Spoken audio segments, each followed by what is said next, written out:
Come on down, Miami open for business. Bubbling of activity and excitement and optimism. Not just because of the taxes, but because of the culture of innovation.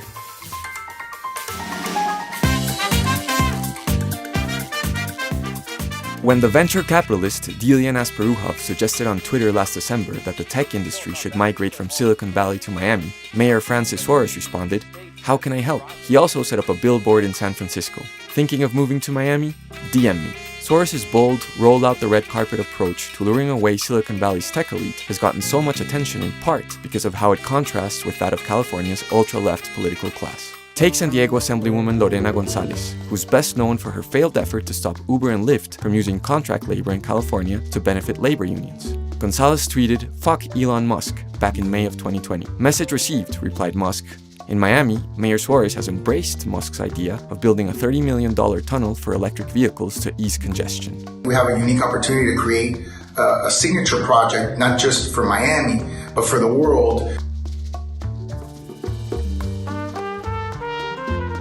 Suarez's publicity stunts, including fashioning himself an avid Bitcoin enthusiast, have no doubt contributed to the city's momentum. But Miami's greatest advantage isn't the VC heavyweights buying mansions on the waterfront. It's the Latino immigrants who don't garner headlines or donate much to political campaigns, but have brought with them grit and talent largely wasted in the socialist countries from which they fled. Not to mention their cultural aversion to big government liberalism and the woke ideology now prevalent in the Bay Area. Miami's ascendance in the 21st century hinges on whether it can continue to fulfill its role as the greatest city in Latin America that just happens to be located in the United States.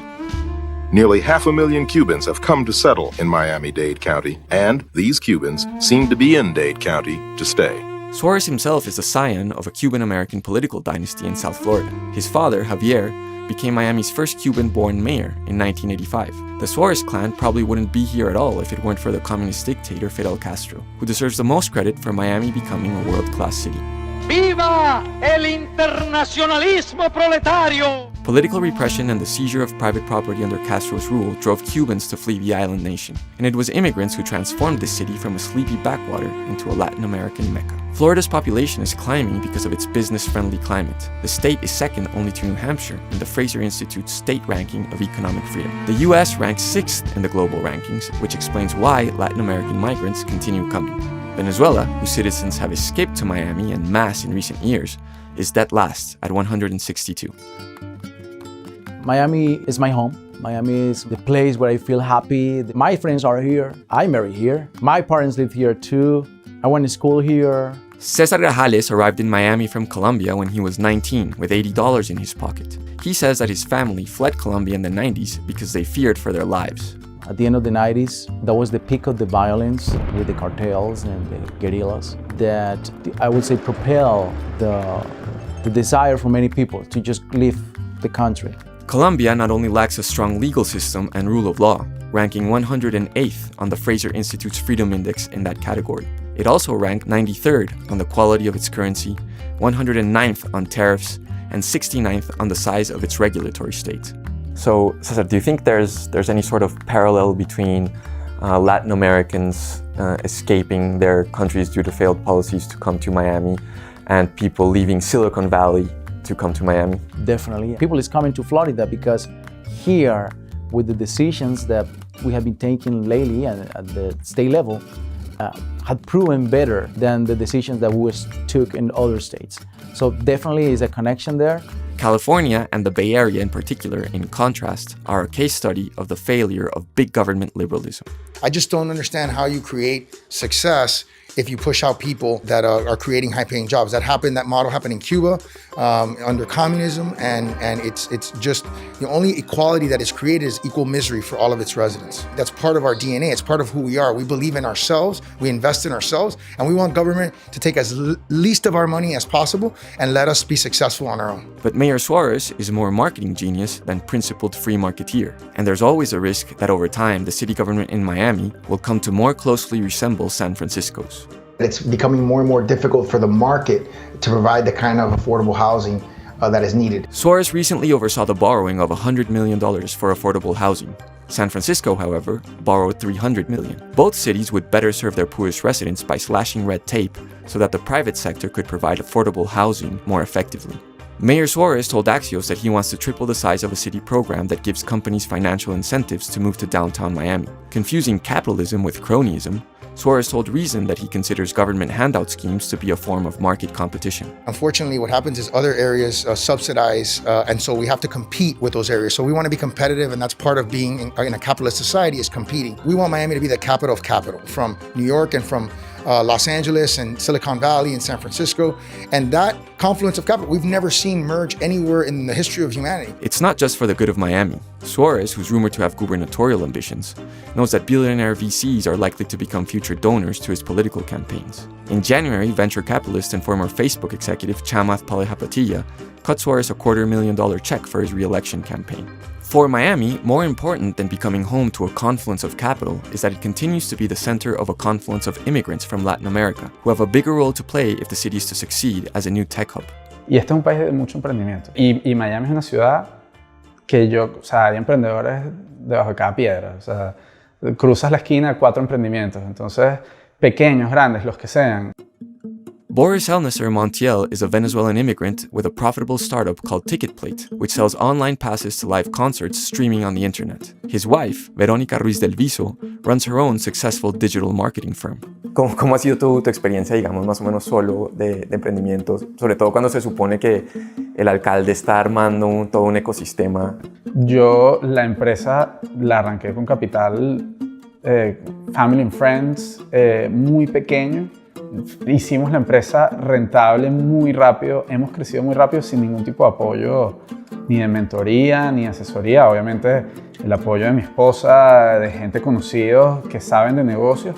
Pero yo sé que Estados Unidos tiene un ecosistema que me permitiría o me daría la posibilidad de escalar mucho más rápido y no lo percibo. Though Elneser doesn't have relationships with any of the VCs Mayor Suarez has his sights on, he's well connected within Venezuela, which is an important factor in his success. His website was quoted back in Venezuela, and Elneser's customer support team is located there. He estimates that for the cost of 1 staffer in Miami, he can hire 6 in Venezuela. La gente que trabaja conmigo, desde los programadores hasta la gente que hace atención al usuario, ganan bastante más que cualquier otra persona con un trabajo similar en el país donde se encuentran. Entonces, no solamente tienen la chispa latinoamericana de resolver, de trabajar incesantemente, de atender con calidad, sino que también están importando conocimiento y elevando el nivel de ese talento humano en toda Latinoamérica.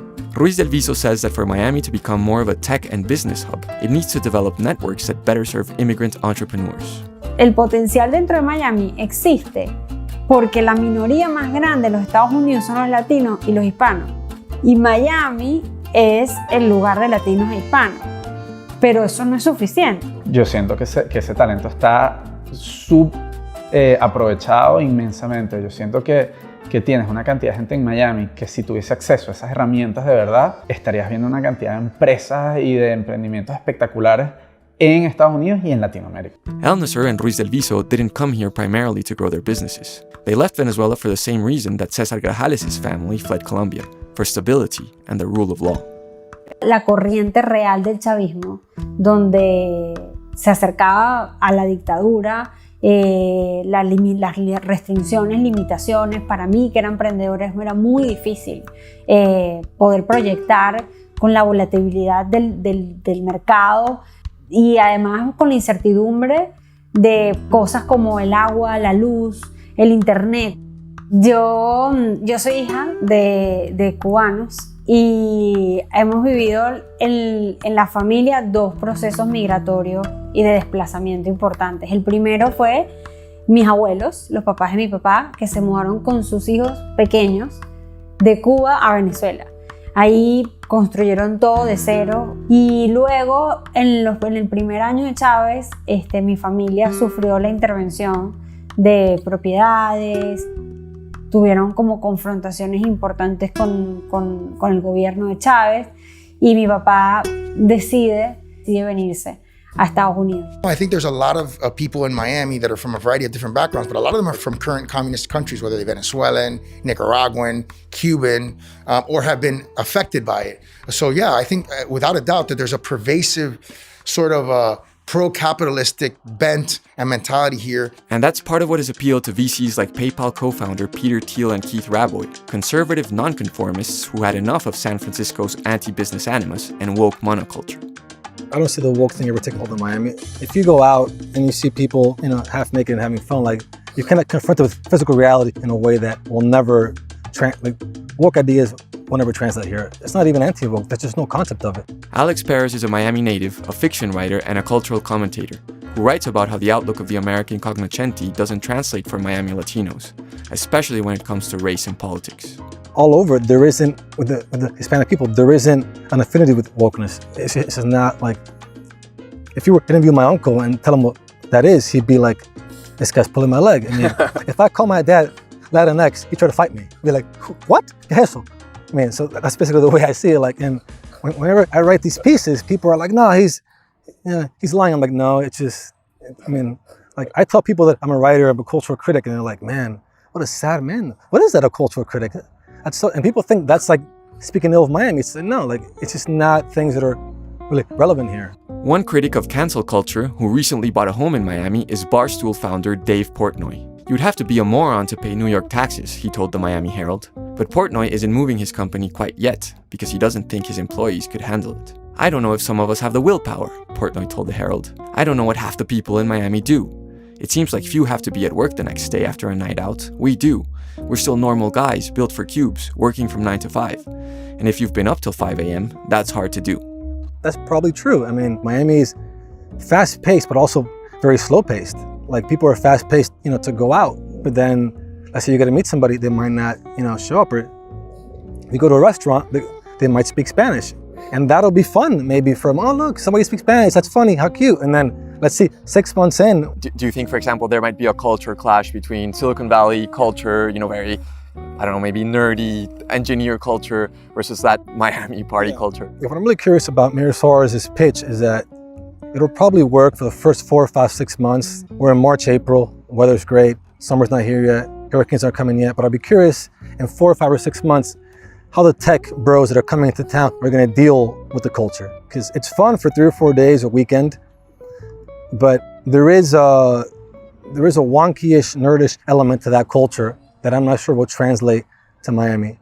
I think some will love it, but I think those are the people that maybe were from Miami in a spiritual way. Miami will only become a new and improved Silicon Valley if it can recreate the tech industry without the left-wing NIMBYism that made it impossible for anyone except the ultra-wealthy to find a place to live in San Francisco, or the wokeism that's infected the ranks of Google and other tech giants. Miami's best defense is the cultural predisposition of immigrants from countries like Cuba, Venezuela, and Colombia, who understand best of all the corrosive impact of big government. We have to create ambience for the businesses, but it doesn't mean intervention. It doesn't mean using the taxpayers' money for corporate welfare. So that's a fine line of saying the businesses and big companies, you know what, relocate to my state. We have a good economic rules here. There's a fine line between saying that and one another saying, come here because we're gonna build X location for you to open your business. That's corporate welfare, that's using taxpayers' money, and I don't think that's fair.